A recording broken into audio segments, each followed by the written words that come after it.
You know, they say you can't choose your family. I really wish I'd listened to that. I spent 40 years breaking my back, coming home with grease under my fingernails and a spine that felt like it was made of glass. Also, my two sons would never have to know what a hungry stomach feels like. I thought I was being a good dad. I thought I was building a future for them. But looking back, I wasn't building a legacy. I was just feeding two sharks that were waiting for me to bleed. My name is Arthur. I'm just a guy who started with one rusty tow truck in a town where the dirt is hotter than the sun.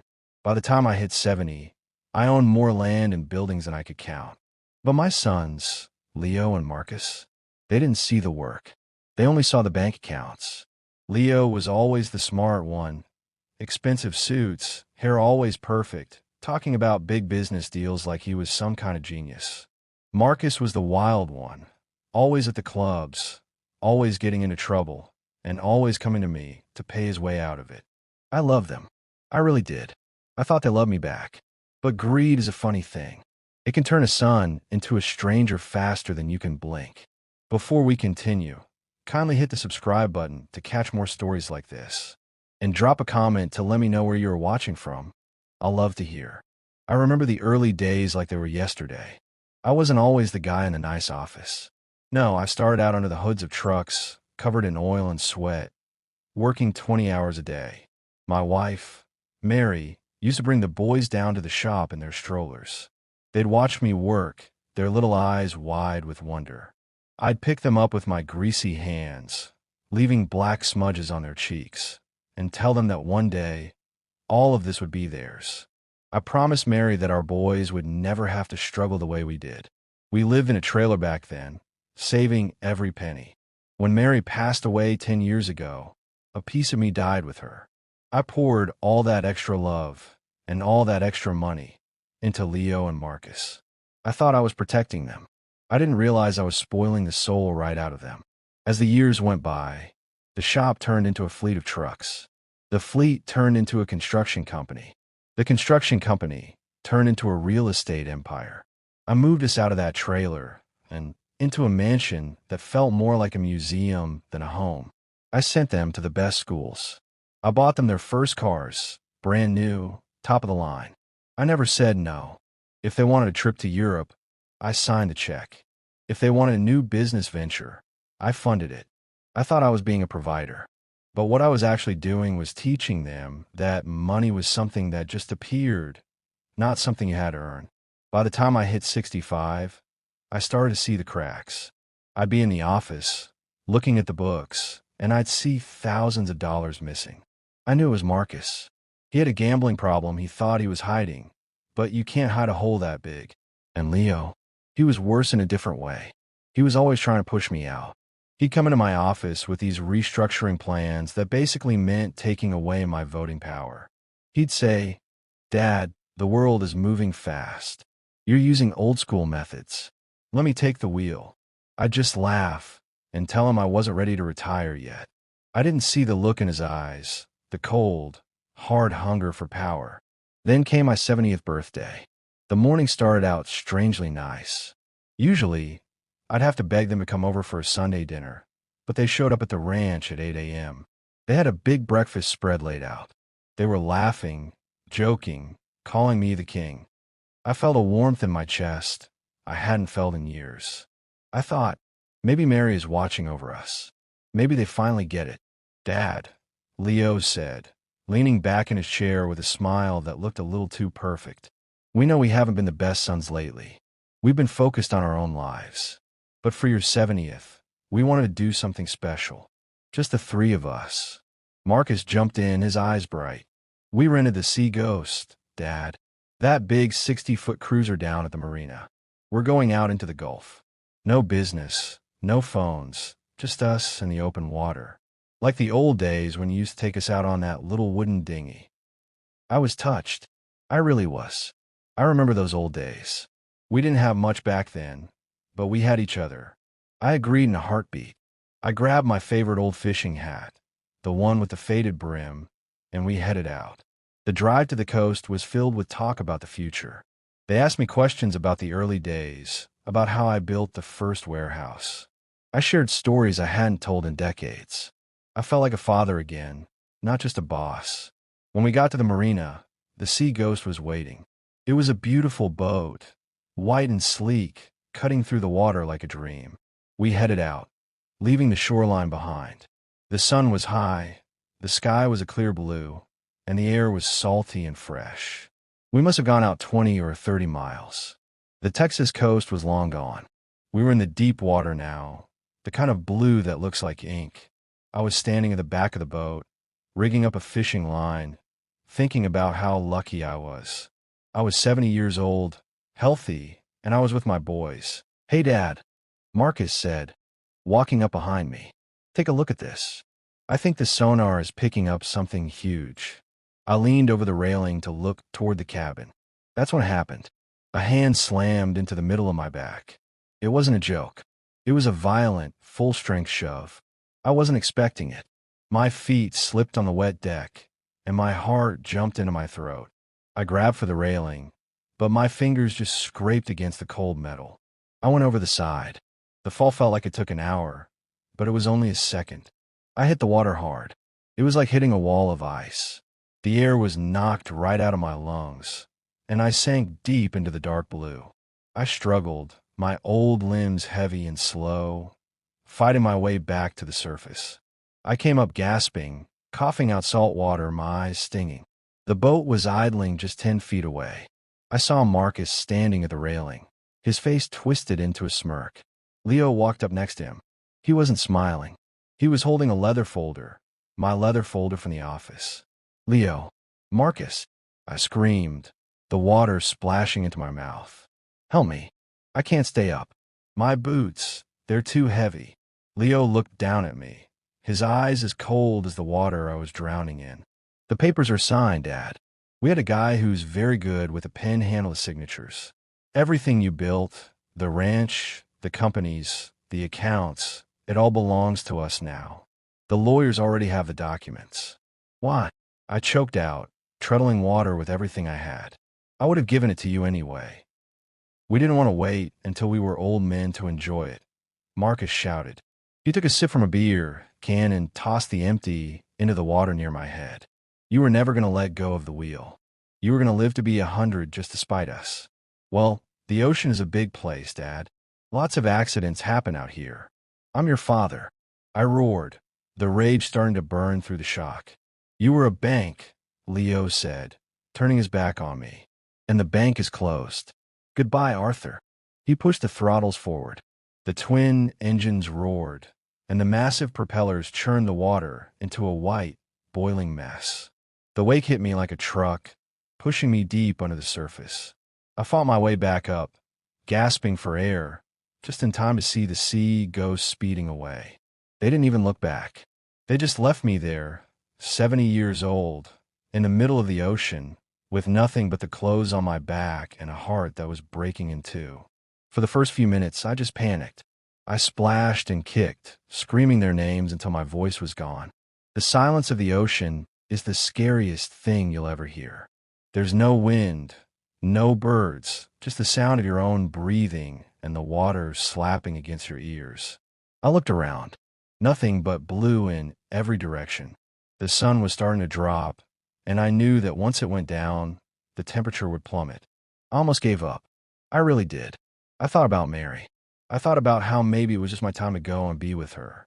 But then, I remembered the look on Marcus's face when he spat in the water. I remembered the way Leo turned his back on me like I was a piece of trash. A cold, hard ball of iron formed in my gut. No, I wasn't going to die out here. I wasn't going to let them win. I wasn't going to let them spend my money and ruin my name while my body was at the bottom of the Gulf. I kicked off my boots. They were expensive leather, but right now they were anchors. I stripped off my heavy jeans and my shirt, down to my t-shirt and boxers. I had to be light. I remembered seeing a maintenance pylon for an old oil project about 2 miles back. It was a long shot, but it was the only shot I had. I started to swim. I didn't go fast. I knew I had to save every bit of energy. Left arm, right arm, breathe. Left arm, right arm, breathe. I thought about the shop.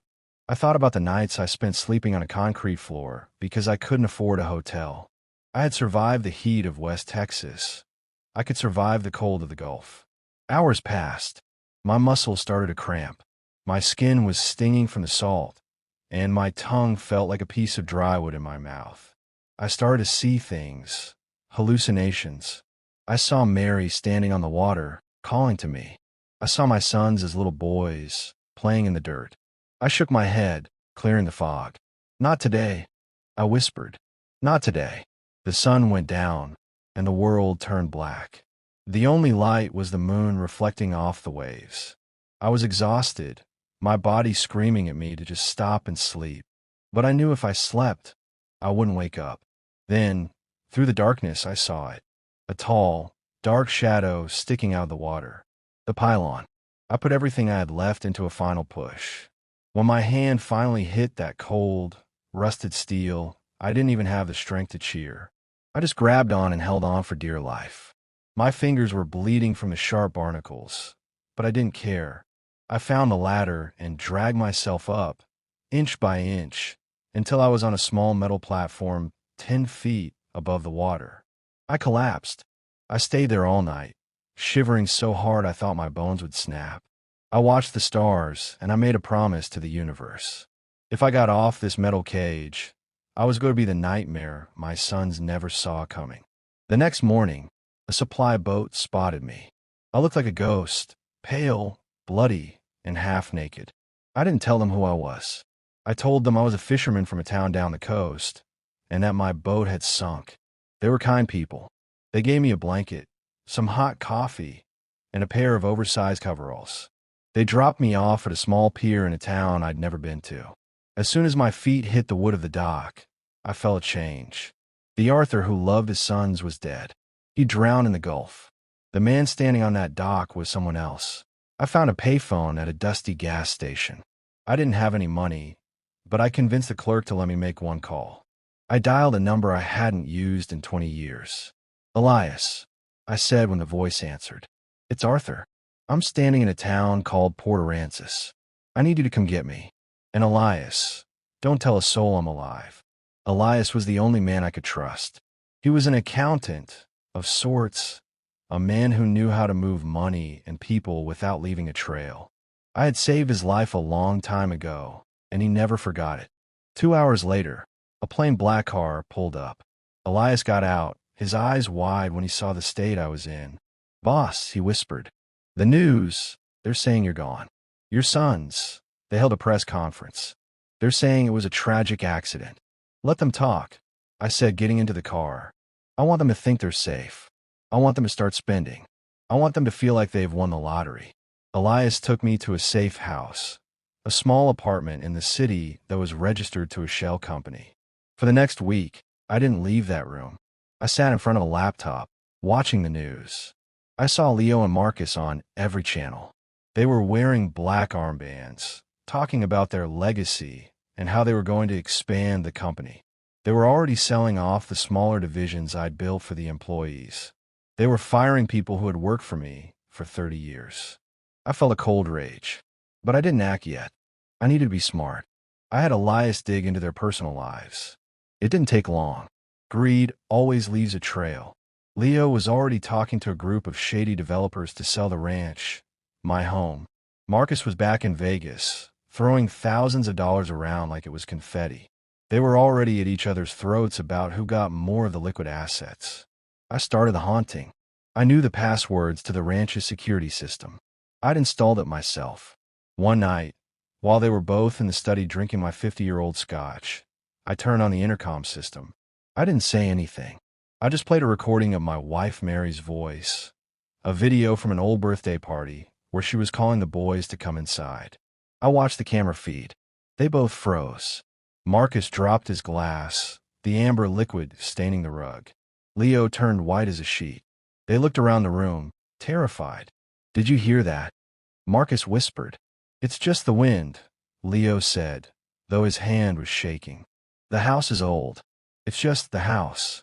The next day, I sent them the photo. I had recovered the footage from the Sea Ghost's internal hard drive. They thought they had deleted it, but nothing is ever truly gone if you know where to look. It was a perfect high-definition shot of the two of them standing at the railing, looking down at me while I struggled in the water. I sent it to both of their phones at the same time. No name, no number, just a photo and one sentence. The water was colder than you thought. I watched the GPS on their phones.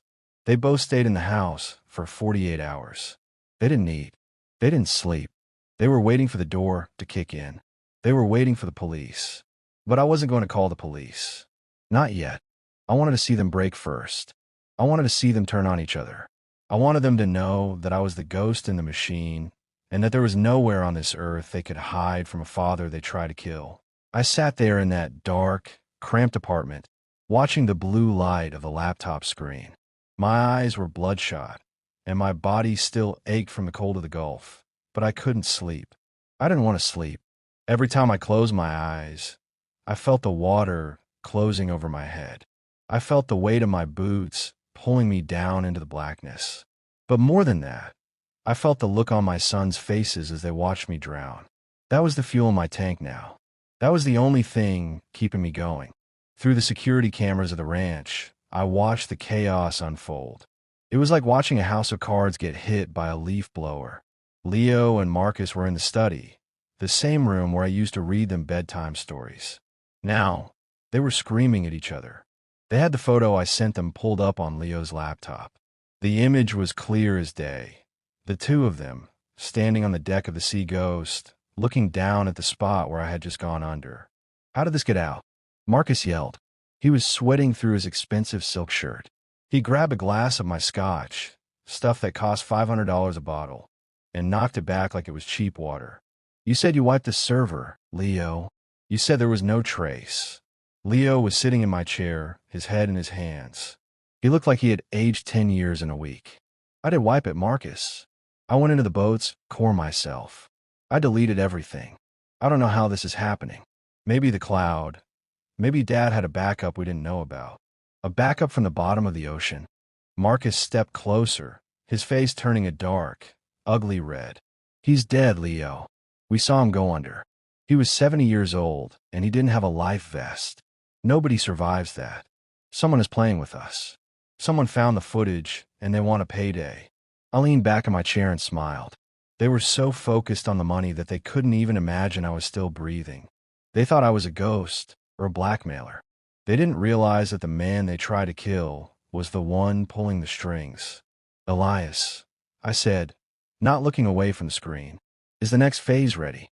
Elias was sitting at a small table in the corner, tapping away at a tablet.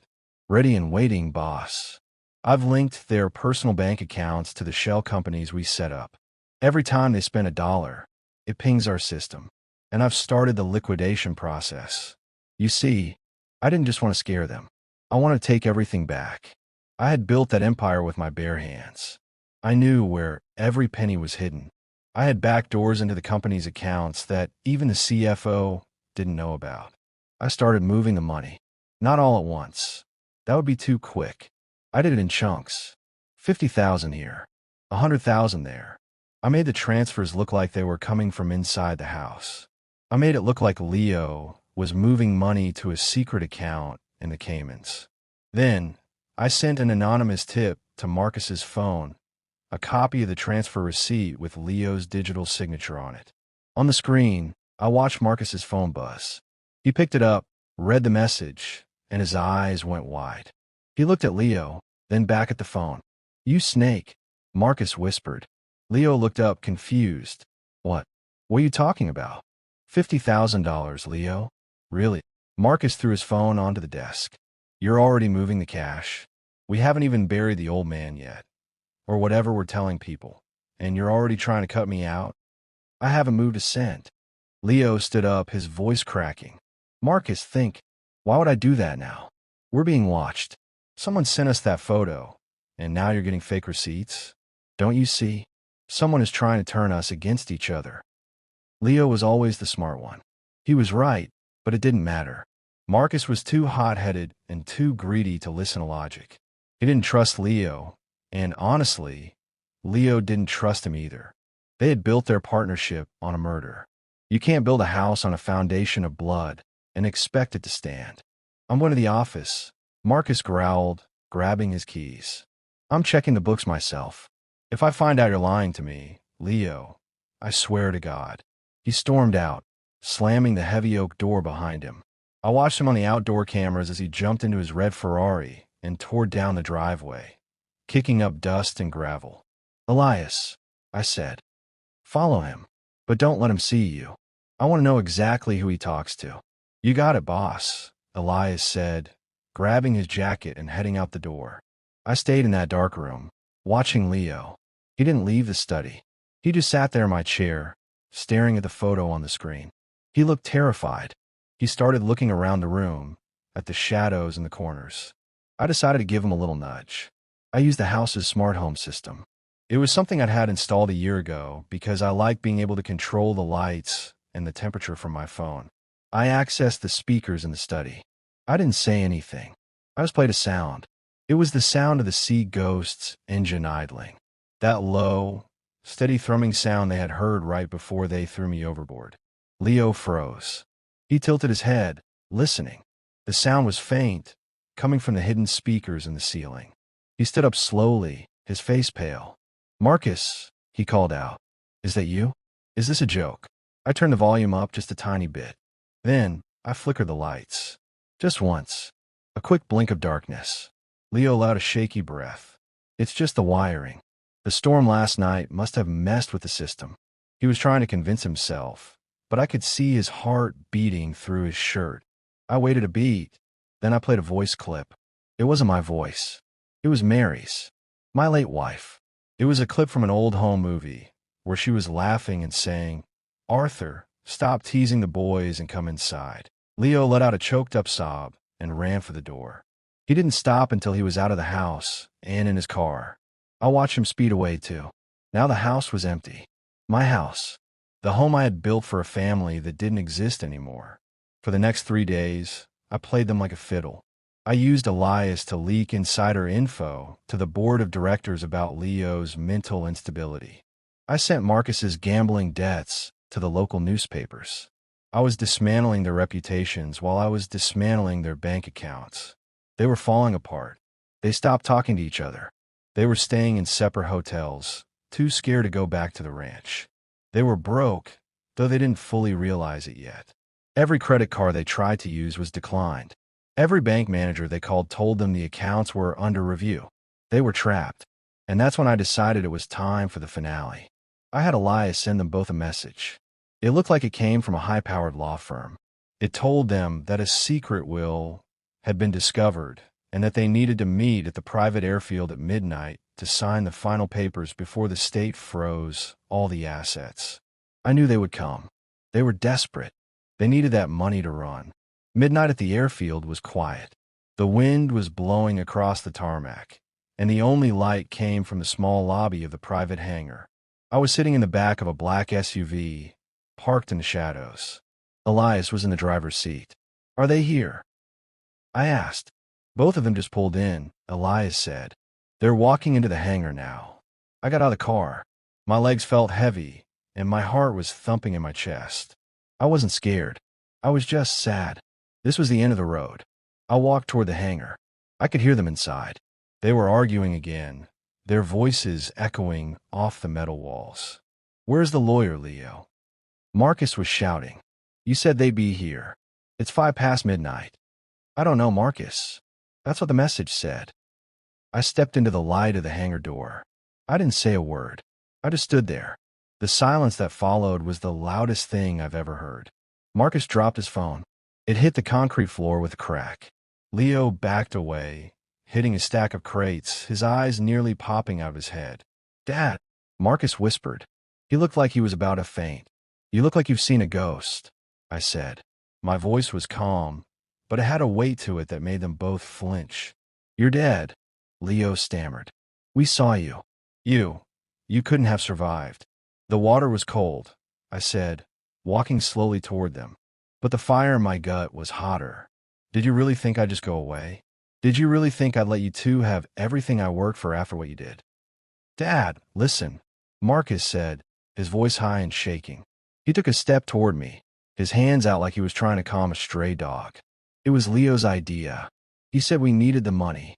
He said you were going to cut us out anyway. I didn't want to do it. You pushed me, Marcus. I roared.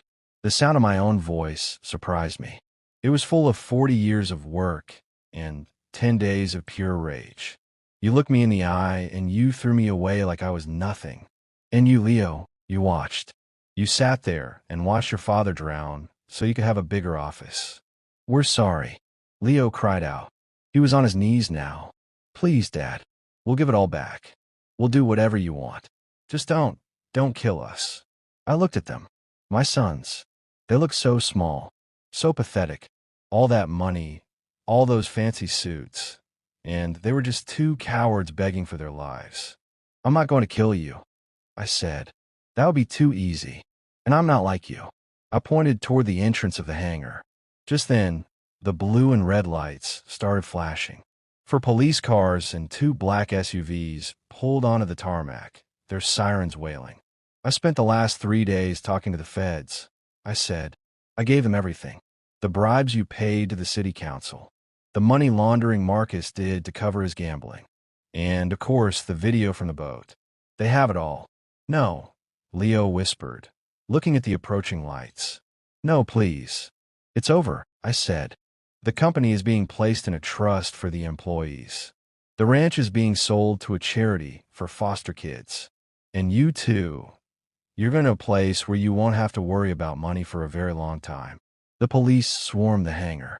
They tackled Marcus as he tried to run out the back. They put Leo in handcuffs while he was still on his knees, sobbing. Neither of them looked at me as they were led away. They couldn't. I stood there on the tarmac as the last police car drove away. The airfield went quiet again. Elias walked up and stood next to me. You okay, boss? He asked quietly. I will be, I said. I looked up at the stars. I think I'm going to go for a drive, Elias. Somewhere far away from the ocean. You need anything else? No, I said, handing him the keys to the SUV. I think I've got everything I need. I walked away from the hangar and out toward the main road. I didn't have a car. I didn't have a suitcase. I just had the clothes on my back and a strange sense of peace. The empire was gone. My sons were gone. But for the first time in 70 years, I didn't have anything to protect. I was just Arthur. I started walking. I didn't know where I was going, but I knew I wasn't looking back. The debt was paid in full, and finally, I was free. Before we continue, kindly hit the subscribe button to catch more stories like this. And drop a comment to let me know where you are watching from. I'll love to hear.